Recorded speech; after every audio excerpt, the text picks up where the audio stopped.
All right, there's a couple of fellas that we must meet. Meet Erno Starling. Erno had a buddy named Otto. Meet Otto Frank. Erno and Otto got together and came up with the Frank Starling law of the heart. It would have been cooler if it was the Erno Otto law of the heart. And in fact, I've decided that I think I need to purchase some ducks. I need 2 ducks because they need to be named Erno and Otto. Because how cool is that? My duck friend Erno and his brother Otto, and then I can go out and call him, Erno, Otto, come get some snacks, boys. Erno and Otto gave us this fantastic law of heart contraction that I'm going to tell you right now, you're going to be like, dude, seriously? Why did we have a whole law? Why did we have to learn 2 whole new people just to talk about something that, of course, we already knew this? Frank Starling, Erno Otto law is comparing, essentially saying the amount of stretch in cardiac muscle increases the amount of tension generated by the contraction. Okay, follow that again.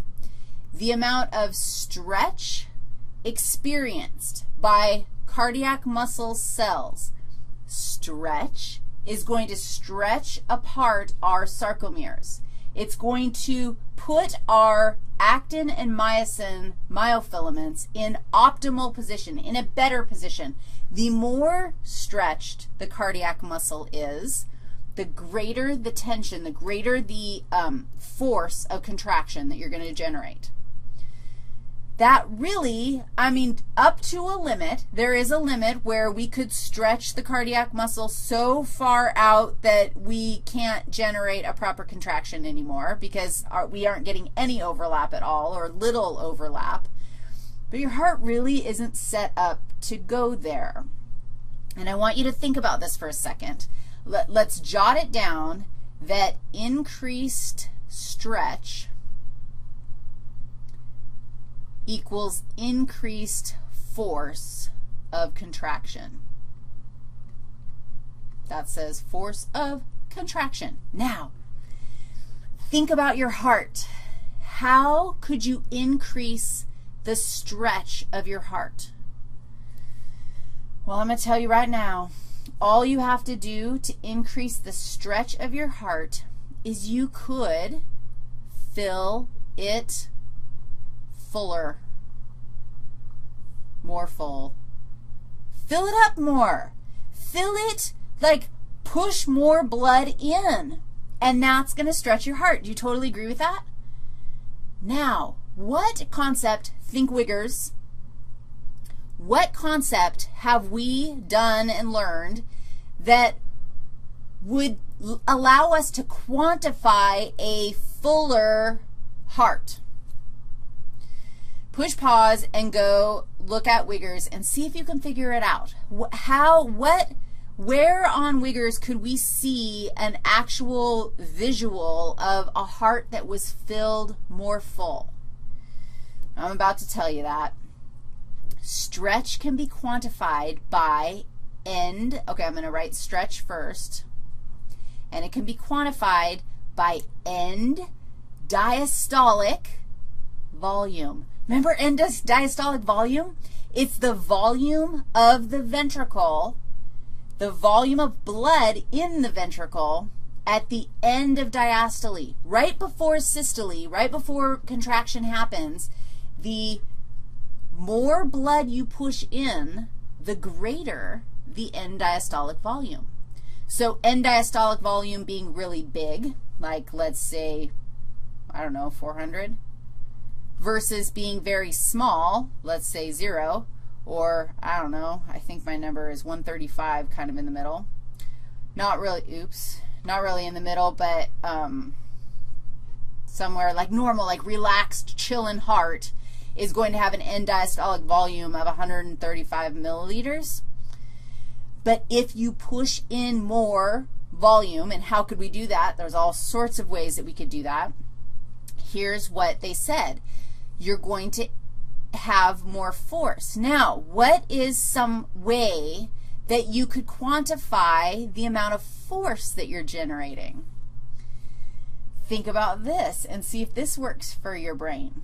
Could we quantify force, or like not quantify the actual concept of force, but like have something that we could make, okay, this is how we're going to measure force. How about stroke volume? Think about that.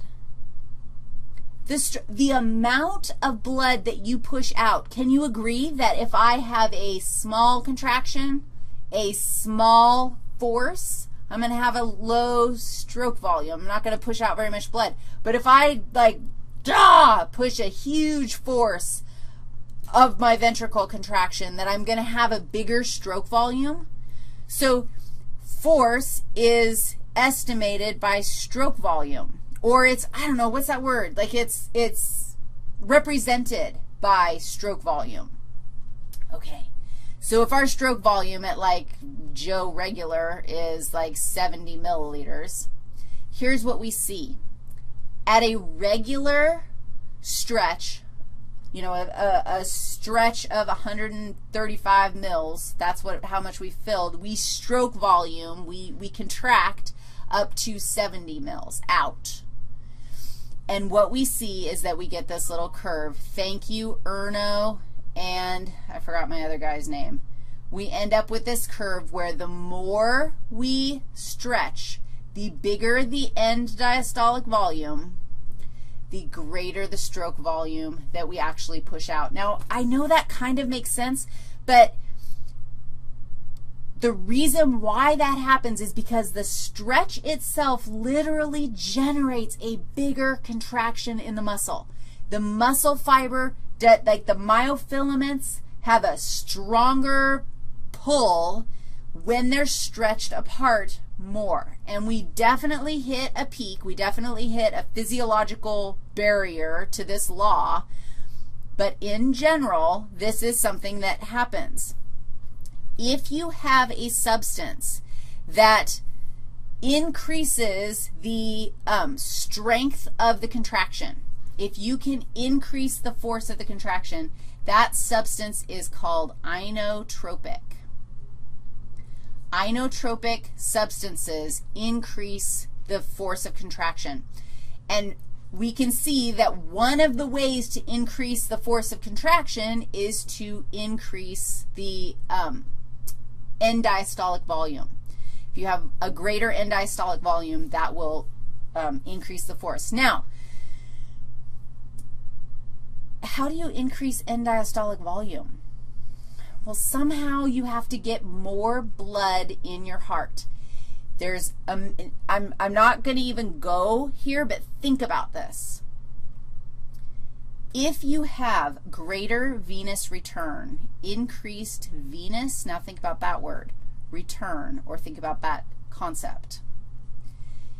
Venous return is a way to think about the amount of blood that's coming back into the heart from the veins.